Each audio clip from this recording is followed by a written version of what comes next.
haihitaji kuokoka, ni vile tu ulizaliwa. Uko na kipawa cha aina hiyo. Mungu amekupatia kipawa cha aina hiyo. Kipawa cha Yesu lazima ukuwe umeokoka, kwa sababu ni kazi anakutuma ukafanye, ya kutumika kusaidia wale wengine ambao ni Wakristo wako chini yako. Na kipawa kingine ni cha Roho Mtakatifu ambacho kiko katika Wakorintho wa kwanza 12. Lakini pengine hujaelewa ni kwa nini Mungu amekupatia kipawa. Nimesema kipawa ambacho Mungu amekupatia kwa mambo mawili, nitaongea baadaye, kuhusu kumtukuza Yesu na kuhusu kuwatumikia wale wengine. Na kipawa chako ama cha kumtukuza Yesu na kusaidia ndugu na dada zako. Romans chapter 12 verse 5. Romans chapter 12 verse 5. So we being many are one body in Christ, and individually members of one another. Verse 6. Having then gifts differing according to the grace. Kabla verse 5, verse 4.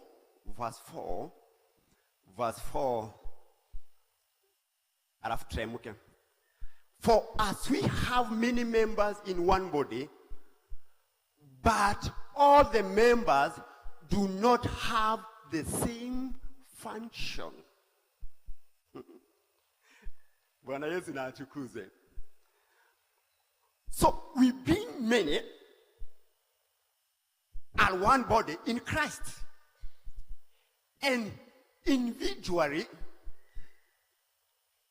Verse 4, mti yangu. Verse 4. For as we have many members in one body, tuko members wengi kwa mwili moja, but all the members do not have the same function. Tuko katika mwili moja, sisi tuko katika sehemu moja, sisi tuko katika ufalme mmoja, lakini hatuwezi kufanya kitu kimoja. Kila mtu ako na uwezo wa kufanya kitu chake vizuri. Mnanielewa? So Pastor Frida hawezi kufanya kama Pastor Philo. Ni kwa nini? Ni kwa sababu Pastor Philo ako na uwezo wa kuimba vizuri, lakini Pastor Frida ako na uwezo wa kupokea wageni vizuri. Ana Yesu na atukuze. Ako na njia zake ambazo anasikia vizuri, anaweza kutumika vizuri. Verse 5. So we being many are one body in Christ, and individually members of one another. Verse 6. Having then gifts differing according to the grace that is given to us. Hiyo verse eka NLT Bible. In his grace, God has given us different gifts for doing certain things well. Unaelewa? NLT anajaribu kuifafanua kidogo na anasema in his grace God has given us different gifts for doing certain things well. Unajua ni kwa nini nimesoma hiyo verse? Hiyo NLT ni kwa sababu ya wewe ambaye umeniambia hauelewi kipawa chako. Unajua ni kwa nini utajua kipawa chako? Ni kwa sababu ya kile ambacho unakifanya na umesikia unakifanya vizuri. Kile ambacho unafanya na unasikia unafanya vizuri, hiyo ndio itakusaidia kuelewa kumbe mimi nimetengenezwa kwa hii njia. Kuna kitu ambacho Mungu ameweka ndani yangu, na kwa sababu nikihubiri ninasikia sina breakthrough, lakini nikiimba ninasikia ni kama niko sawa. nikiweza kutumikia watu ni kama niko sawa. Hivyo ndivyo mtu anajielewa vipawa ama kila Mungu ameweka ndani yake. Kwa hivyo Julie, Ben, angalia katika huduma yako na wale wengine kile ambacho unaweza kukifanya, na ujue unakifanya vizuri, kwa moyo mzuri, kwa furaha. Hicho ndicho Mungu amekupatia kama kipawa. So if God has given you the ability to prophesy, speak out as much faith as God has given you. Verse 7 tumekwama. Weka New King James hiyo sasa. If you are ministry, let us use it our ministering. He who teach in teaching. Ni verse mingi. Aya verse tunamuka mpaka tumalize kuhusu gifts. He who exalts in exaltation. Huyu ni mtu anaitwa Joel Austin. Joel Austin. Huyo ndiye anahubiri hiyo. Ako na hiyo uwezo. He who gives the liberty with liberty, he who gives, gives, Yesu apewe, with liberty. He who leads with diligence. He who show mercy. Mpaka mercy ni kipawa. Ushaikutana na mtu hajaokoka lakini ako na huruma sana kuliko wewe umeokoka? Anaguzwa. Unajua kuna watu wako na huruma mpaka wanalia. Na wewe ni Mkristo, hajaokoka, lakini wewe hauguzwi, hauhurumii. Ni kwa sababu hiyo imewekwa ndani yake. Turudi sasa kwa main text yangu ambayo ni ya muhimu sana kwetu kujielewa ama kujua kusudi la kupata vipawa. First Peter NIV. Every good NIV. Do you NIV? If anyone speak, he should do it as one speaking the very words of God. Kama vile nafanya asubuhi ya leo. If anyone serves, he should do it with the strength. Sio kulegalega. With the strength God provided. So that in all things God may be praised through Jesus Christ. Kile ambacho ninakifanya leo, kile ambacho unakifanya leo, unakifanya ili mwisho wa kipawa chako ya utumishi wako Mungu aweze kutukuzwa na aweze kuheshimika kwa sababu ya kile ambacho unakifanya katika huduma ya Mungu. Bwana Yesu na atayo sifa. Pengine kabla niteremke nimesema gift comes from God. Na tumeona James chapter 1 verse 17. Vitu vyote ama vipawa vyote vinakuja kutoka kwa Baba. Na kwa sababu nimesoma Romans chapter 12 na tukasemezana kile ambacho tunafanya tutaelewa kwa sababu tunakifanya katika njia mzuri na wepesi.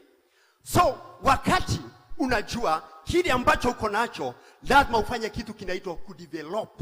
Bwana Yesu apewe sifa. You must seek and develop gift. You must seek and develop. 1 Timothy chapter 4 verse 14 to 16. 1 Timothy chapter 4. Do not neglect the gift that is in you. Usipuuze kile ambacho kiko ndani yako. Hapana puuza. Paul anaambia Timothy, do not neglect the gift that is in you, which was given to you by prophecy with the laying on of the hands of the eldership. Verse 15. Meditate on these things. Give yourself entirely to them. that your progress may be evident to all. Meditate on these things, give yourself entirely to them, that your progress may be evident to all. Verse 14, Paul anamwambia, do not neglect the gift that is in you. Na unajua watu wanapuuza. Na unajua watu wanapuuza vipawa vyao kwa sababu ya kuangalia vipawa za wengine. Anaona kama kipawa cha huyu kiko juu zaidi. Ni kama kipawa cha huyu kinamfanya akuwe famous. Unajua kuna watu wanapenda vipawa zao wakionekana wakuwa famous. Ndipo unaonaga waimbaji wanaweza kukuwa famous, wahubiri wanaweza kuwa famous, lakini Asha anaona hapa ni kama tu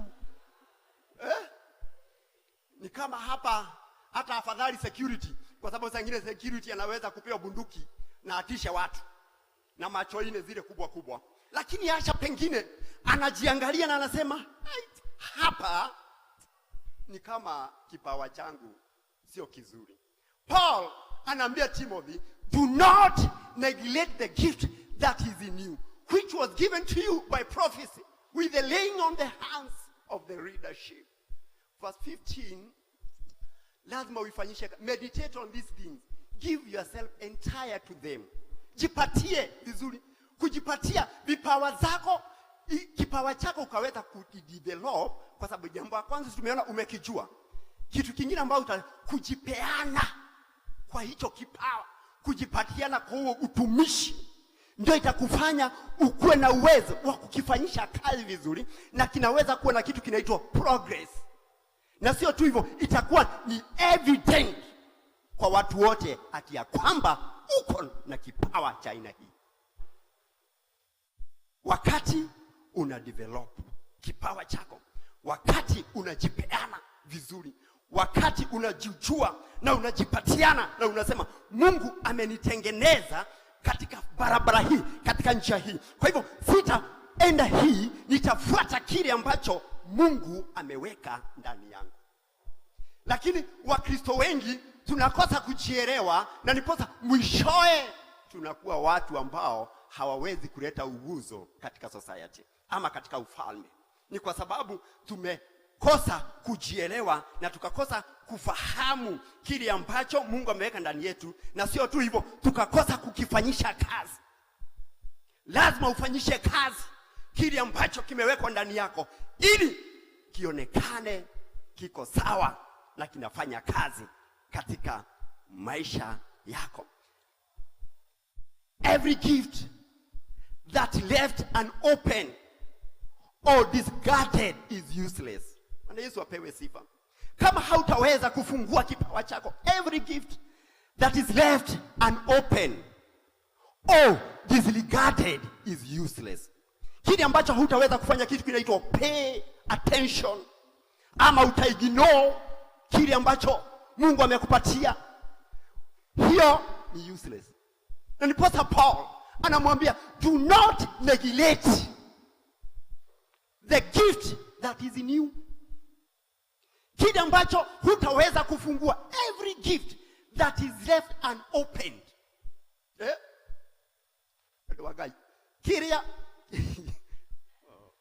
Kile ambacho hautaweza kukifungua, kipawa, hata kipawa, si tunapewa vipawa. Vipawa pengine kwa sherehe tunapewa vipawa, zimefunikwa, zimefungwa vizuri. Hiyo kipawa ukienda uiweke kwa nyumba bila kufungua, hakina dhamana, kwa sababu hujui nini iko ndani. Na inaweza kuwa hicho kipawa kitabadilisha maisha yako, kitakuwa cha kukusukuma. So kipawa ambacho Mungu ametupatia, kama hatutaweza kukifungua katika njia ya kutumika kwa hicho kipawa, itakuwa ni kitu kinaitwa useless. Utajua ni kweli niko na kipawa cha aina hii, lakini ukifanyishi kazi, kitakuwa ni tatizo na ni shida kwako, na kitaweza kuleta kufaulu katika maisha yako. Jambo lingine, kwa sababu ya kipawa ambacho Mungu ametupatia, lazima kutakuwa na malipo. Mtu atalipo kulingana kile amefanya. Yani posa lazima uelewe, lazima kutakuwa kitu kinaitwa judgment ama judge by our words. Lazima kuwe na judge by our words.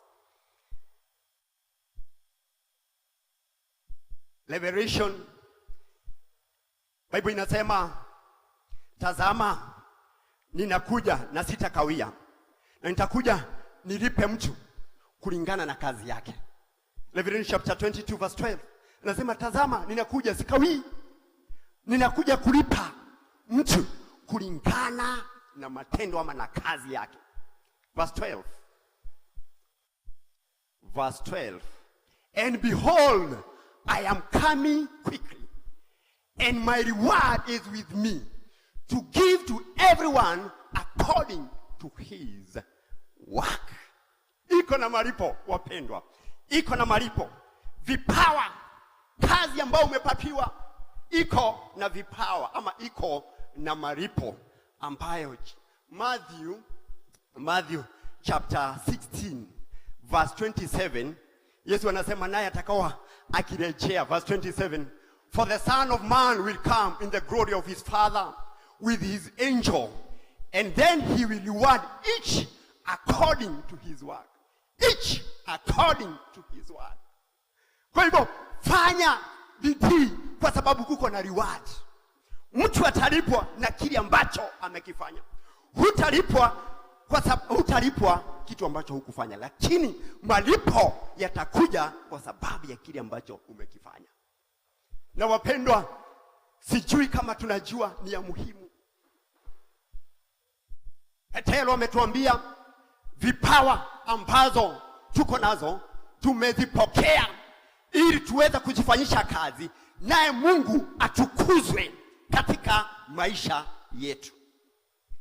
So ni vema kujifahamu na kujua tuko na mwito wa kipekee. Kila mtu ameitwa na njia yake. Kila mtu amepewa kipawa na njia yake. Kila mtu ameitwa na anaambiwa enda kwa hii barabara, nimekupatia uweza wa njia hiyo. Fanya hivyo, Mungu atakubariki. Na Yesu na atukuzwe. Matthew 25 verse 14 kwenye tumesoma, wakati anaenda huyu mtumishi, ama ebuve verse 15 ama verse 16. Verse 16. Ama utafute kwenye amerudi. Kwenye amerudi. Tafuta verse ya kwenye amerudi huyu mtu wa Mungu. Teremka utafute tu kwenye Bwana amerudi kwa watu wake. Now after a long time the master of those servants came and settled according to them. Hii ni gani imeniwekea?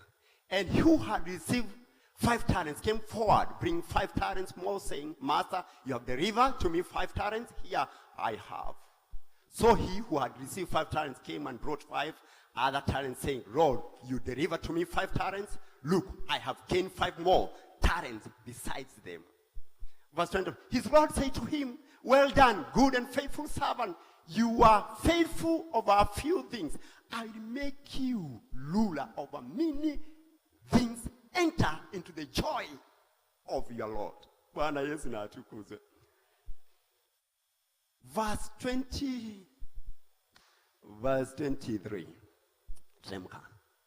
His Lord said to him, well done, good. Maliza kwenye sasa anatoa hukumu kwa huyu ambaye alisema wewe unataka kupata faida mahali ambapo. But his Lord answered and said to him, you wicked and lazy servant, you knew that I have reaped where I have not sown, and gathered where I have not scattered seed. Verse 27, so you ought to have deposited my money with the bankers, and to my coming I would have received back my own with interest. So take the talent from him and give it to him who has 10 talents. Mtu ananyaganywa. To everyone who has more will be given, and he who have abundance, but from him who does not have, even what he has will be taken awi. Kwa sababu hata hiyo moja amenyaganywa. Yesu na atukuzwe. And cast the unprofitable servant into the outer darkness. There will be weeping and gnashing of teeth. Ni hofu kubwa. Yesu apewe sifa. Wewe ambaye unapojitazama unasema hii kipawa ni kama ni ya kufaidi Mungu tu, haina faida kwangu. Kuna mahali ambapo utalipwa na nyayo kwa sababu haukuweza kufanyisha Mungu kazi kile Mungu amekupatia ufanya.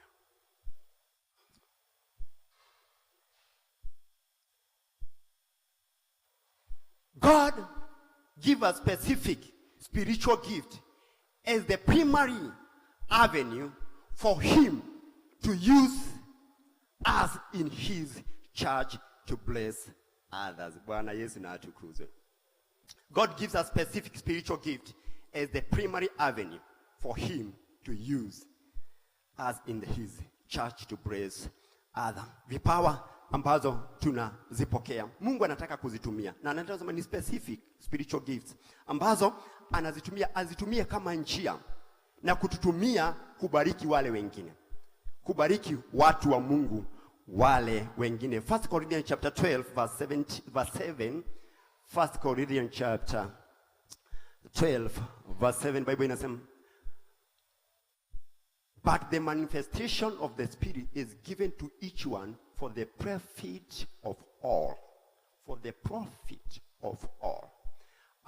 Answer verse 5. Verse 5. There's a difference of the ministry, but the same Lord.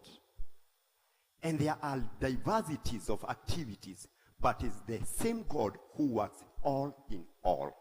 But the manifestation of the Spirit is given to each for one, for the profit of all. Kwa sababu ya profit, kipawa ambacho Mungu amekupatia, anataka kukitumia kwa faida ya watu wote. Kwa faida ya watu wote. Mahali ambapo tumesoma 1 Peter chapter 4 verse 10, anasema kile ambacho Mungu amekuweka, amekupatia ili ukue msaada kwa wale wengine. Na kile ambacho tunakipokea vipawa, Mungu ni njia tu, ametafuta kama njia ya mtu. God has given each of you a gift from his great variety of spiritual gifts. Use them well to serve one another. Use them well to serve one another.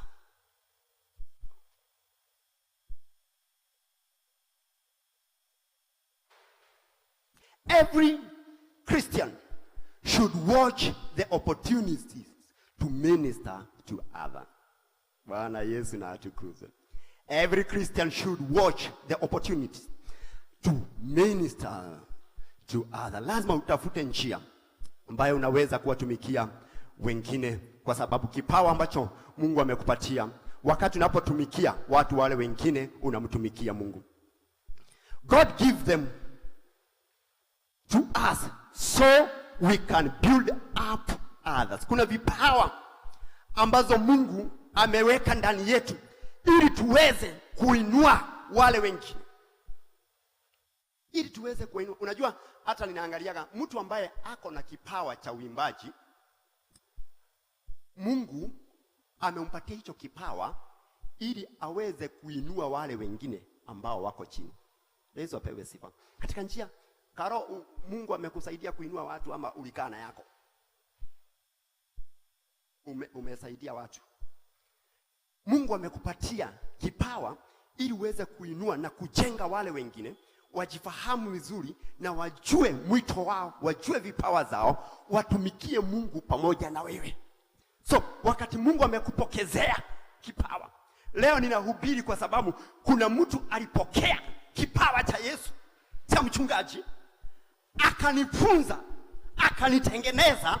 Sasa ninaweza kuhubiri leo kwa sababu kuna mtu ambaye alipojifahamu na akajua kipawa chake kinaweza kutumika kubariki wale wengine, kusaidia wengine wajue vipawa zao. Ni Timothy anaambiwa na Paul, usipuuze kipawa ambacho ulipokea kupitia unabii na kuwekelewa mikono. Yesu apewe sifa. na kuwekewa mikono na wazee. Usipuuze, kwa sababu kuna vitu ambazo tunazipokea kwa sababu kuna watu ambao walijua vipawa zetu. Unajua kuna watu hawawezi kujitoa, lazima wasukumwe, lazima wasaidiwe. Kuna watu ambao hata wakijijua wanashindwa kujitoa, kujipatiana, kufanyia kazi kile ambacho wako nacho, lakini kuna mtu anawainua, na huyo mtu ni chanzo cha maisha yako. Mungu amempatia awe ni chanzo cha kukusaidia kuinuka. Kwa hivyo mahali popote uko katika uongozi wako, kipawa chako tukitumie kujenga na kuwainua wale wengine, sio kubomoa na kupuuza wale wengine na kutembea ukisema hamuna vipawa. Kila mtu ako na kipawa. Kipawa chako Mungu amekupatia ili uweze kuinua wale wengine. Ni vyema kufahamu uko na kipawa na ukitumie katika njia ambayo inafaa, katika njia mzuri. Tumesema vipawa zetu ama ujumbe wetu wa siku ya leo ulikuwa how to use our gift to glorify God. Nataka niongee mambo matatu tu alafu tumalize, ambayo iko katika vipawa zetu na tunafaa kuzitumia kumtukuza Mungu wetu. We must use God-given gifts in the service of God. We must use God-given gifts in the service of God. In the service of God. Kipawa ambacho nimekipokea leo ama nimekipokea, kipawa ambacho umekipokea, Mungu ni yeye amekupokezea ama amekupatia, na amekupatia sio tu kwa faida zako, bali kwa sababu ya utumishi wa Mungu. Kwa sababu ya utumishi wa Mungu, sio kwa sababu tu ya faida zako, kwa sababu ya utumishi ambao Mungu amekuita nao. Ni lazima kuelewa ati ya kwamba Mungu ametupatia kitu ili akitumie kama njia ya kumtumikia. Kama ni kuimba, kama ni huruma, kama ni uongozi, kama ni aina yoyote ya vipawa ambazo aidha ni za Roho Mtakatifu, Mungu amekupatia kwa njia ili uweze kumtumikia. Inafurahisha Eriko, kwa sababu ama sio inafurahisha, inahuzunisha, kwa sababu watu wengi, na asubuhi ya leo watu wengi wameketi hapa wamekuja kutumikiwa.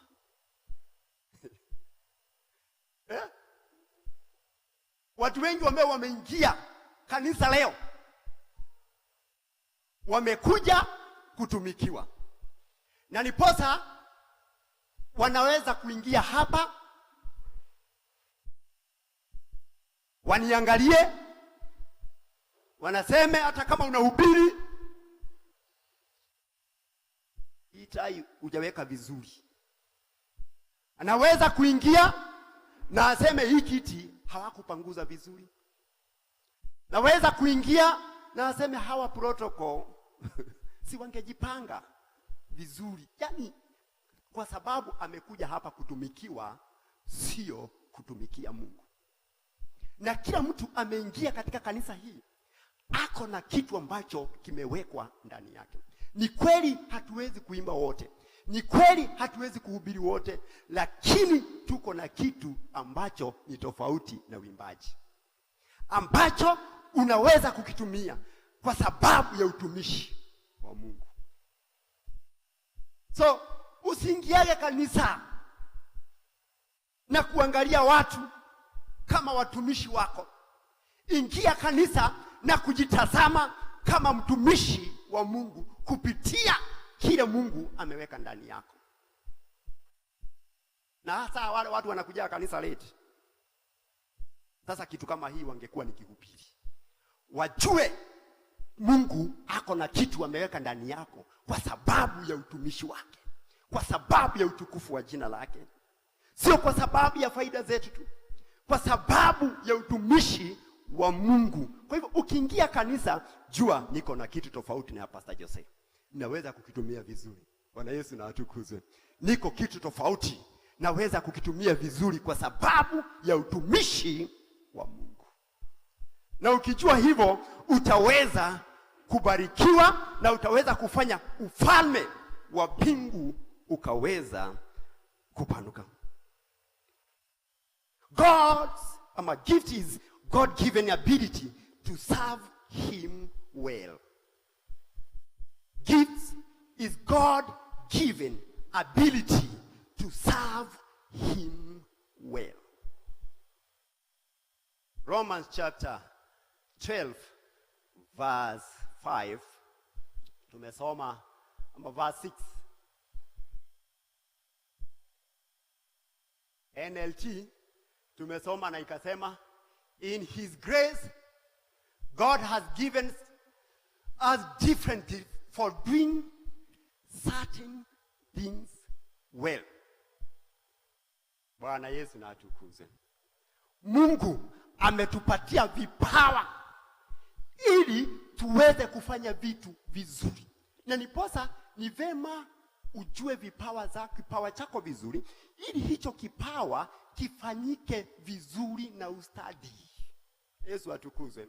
Umtumikie Mungu vizuri, kwa sababu ili uweze kufanya kitu chako, mwandishi anasema ili tuweze kufanyisha kipawa chako kwa njia nzuri, kwa sababu kila mtu amepatiwa kulingana na uwezo ambao Mungu amempatia. Kama huna kipawa ama kama hujigundui, ni vema kuomba na kutamani vipawa, kwa sababu nimesema sio haujui. Yesu na atukuzwe. Najua juzi nilikuwa anajua sikuwa napenda sana kuongea na tongues. Yesu apewe sifa. Kwa miaka mingi, kwa sababu pengine ya vile nilisukumwa, kuna mtu alinisukuma sana niongee na ndimi, karibu aniangushe na hazikuji. Sasa nikawa ni kama mimi nachukia hizo vitu. Lakini baada ya kuendelea kuwa na fellowship na Roho Mtakatifu na kumpenda Mungu zaidi na zaidi, ikawa ni tamanio langu ati ya kwamba nataka kipawa cha kuongea na ndimi. Sasa Pastor Julia, ndimi nazichapa. Bwana Yesu apewe sifa. Nachapa ndimi kwa sababu nilifika mahali nikaambia Roho Mtakatifu, nataka tu nipatie kipawa tu, kwa sababu nimegundua katika Ukristo tenda ni cha muhimu kuongea na ndimi. Bwana Yesu na apewe sifa. Na Bwana, ni kwa sababu nilifika mahali nikajua ni vema kuomba vipawa zingine, kuamini Mungu kwa vipawa zingine, kuamini Roho Mtakatifu kwa vipawa zake, ati ya kwamba zinaweza kunisaidia kufanya vitu kwa wepesi wakati ninapomwabudu Mungu nikiombea na lugha zingine. Bwana Yesu na atukuzwe. Si hata Petero aliwaambia, ati unajua walishangaa wasema, na hawa wamekunywa nini? Si kuna mahali ni Acts chapter 2. Anauliza hawa wamekunywa nini? Petero anamwambia kuna kitu tumekujwa. Ni neno la Mungu linatimizwa kupitia Joel, ambao walisema na mimi nitawamiminia wana wangu roho. Bwana Yesu na atukuzwe. So ni vema unajua vitu zingine tunazichukia kwa sababu ya ujinga ama kwa sababu ya kile ambacho tumepitishiwa. Mambo ambayo tumepitishiwa. Unajua ukienda mahali unasikia ongeeni na ndimi, ongeeni na ndimi. Hey. Unajua inakaa ni kama inakuweka chini. Si ndio? Inakaa ni kama sasa hawa mimi sasa hapa itakuaje? Unaweza hata kufake. But Mungu anaweza kukupatia kipawa, kwa sababu vipawa zote ni zake. Na amezipatiana kwetu. Tumesema every good and perfect gift comes from above, na yeye ndiye anatupatia. So unaweza kukitumia kipawa cha aina yeyote, bora wewe utakitumia kwa sababu ya utukufu wa jina lake, sio kwa sababu ya kujionyesha, sio kwa sababu ya kufanya mambo mengine.